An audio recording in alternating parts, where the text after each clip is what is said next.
好，咁今次李小姐帶大家嚟睇翻一個類似宏志苑、啟盈苑所有大概居屋398尺嘅居屋單位，兩房設計嘅。咁呢個設計我哋大家可以入嚟睇下，兩房設計利用個位置同空間喺邊度呢？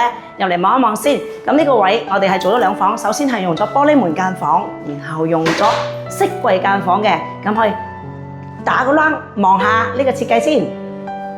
咁啊，大家可以睇下呢個設計。你大概用個位置啦，睇個位啦，設計嘅方向啦，同埋啱唔啱你心水咧？呢個位置咧可以望下嘅。咁我哋嚟翻呢個位置正面啦，玻璃門呢個位置嘅係用咗玻璃間房嘅。咁呢個玻璃我哋係採用咗磨砂雙層抽真空鋼化玻璃。抽真空有咩好處咧？係呢個玻璃起到嘅隔音作用係非常大嘅，唔係普通做法嘅玻璃。抽真空一個做法係比較高難度啲，同埋造價偏貴啲嘅玻璃都特別啲嘅。咁呢個房就冇講太多先，可以入嚟睇翻呢個房嘅位置啦。咁啊做翻呢個位置嘅床就做咗4尺嘅，係啦，可以睇翻床4尺，而呢個櫃就做咗衣櫃位置啦。所有嘅櫃桶全部做晒儲物櫃，所有都有晒個儲物空間嘅拉進嘅。咁你睇翻呢個櫃。係兩邊調換用，咦？隻門拉唔開，點解呢？因為呢隻係假門嚟嘅，而呢個櫃係俾咗背後嘅房用咗，咁呢個就真係呢邊用㗎啦。咁呢個櫃啦，咁呢個櫃呢，我哋係偷咗空間，兩邊對調去做咗嘅，但係你又唔覺佢個櫃係調轉咗去做啦。咁可以嚟翻另外一個房嘅，拉翻個門睇翻，成套電視背景牆有一 set 過嘅，咁由呢個位置廁所計起，呢個牆身一路過去，我哋做咗特色板、硬板，或者呢個位置係一個55寸嘅電視位置，然後過嚟呢個位置就做翻一套飾櫃間開咗嘅，做翻一個位，呢個位做咗隱形門啦。咁呢個房入邊望下先，係啦，可以睇翻呢個房入邊啦，係做咗4尺半床啦。咁呢個位置4尺半床連埋衣櫃。咁啊，睇翻頭先我所講嘅櫃嗰度啦，嚟翻個大衣櫃位啦。衣櫃位置嚟翻呢度後邊有張書台嘅，咁書台隔離轉翻過嚟呢度開翻先。床頭氛圍燈加咗床頭軟包，床褥4尺半，然後呢個床嘅位置喺呢度啦。咁頭先我所講真假櫃喺邊度？真櫃喺呢度。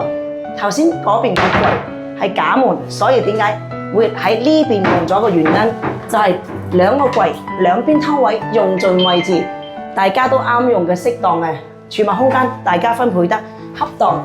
同埋呢個位置做咗細嘅格仔櫃，俾你放翻手袋等等貴重嘅，譬如手袋啦，你有時啲銀包或者啲靚嘢眼鏡可以放呢度啦。咁出翻嚟個廳呢個位啦，咁呢個位置係啦，個獅子櫃有少少唔同嘅做法。呢一組獅子櫃我哋係做咗神台組合。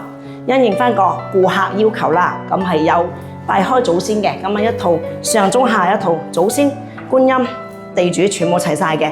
咁呢套獅子櫃就全部直過，上面儲物，下面鞋櫃，儲物量勁大啦，櫃桶做齊晒，儲物空間利用應有盡有嘅位置嘅。咁我哋可以轉翻過嚟睇翻簡單少少廚房。廚房呢個做法又有少少唔同嘅，爐頭位置呢次嘅單位係做咗喺呢個位置嘅，佢唔係靠窗。嗱，呢啲又有講風水學，每個客嘅要求唔一樣，咁我哋全部根據客嘅要求啦。咁爐頭位就呢度，油煙機位呢度，轉翻過嚟個盤咧，就喺翻原來呢個位置冇變到啦。咁呢個咧調味櫃就嚟咗呢邊嘅，咁啊呢個位置可以大家點樣調動都可以，爐頭向窗又得，向呢邊都得。咁你點樣做嘅？有需求嘅同我講，我會將個設計做得靚靚仔仔俾你。咁我哋又轉翻嚟廁所呢邊，廁所呢邊咁啊拉一拉個門閂翻先。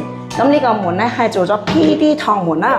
咁呢個係點解會咁做咧？呢個位置咧，因為呢個位對住個門口位置咧收細少少，亦都利用咗門後邊嘅位置去做一套大嘅浴室櫃。呢個浴室櫃相當於個儲物量空間2倍半嘅。咁呢度鏡櫃後邊依然可以儲物，呢度亦都可以儲物。下邊可以放翻洗地嗰啲桶啦等等嘅，咁呢度做咗個半圓大盤啦。誒，有個特別之處喎，可以轉個圈睇下呢個位置啦。咁就做咗個高身鏡櫃嘅，咁呢個鏡櫃係由頂落嘅，咁呢個照身鏡。而個櫃後邊可以放咩？吸塵機、掃把、拖板，全部可以放晒入去嘅，地拖等等啦。咁呢個位置又轉一轉過嚟呢度啦，玉屏位置，乾濕分離，磨砂黑框，襯翻成套 PD 門嘅。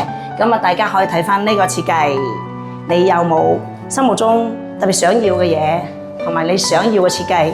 咁你可以打翻電話嚟俾我哋李小姐69987931一對一設計服務。咁我哋提供服務之餘，亦都免費上門度尺嘅，提供所有全港公屋居屋唔同嘅設計俾你。打俾我，拜拜。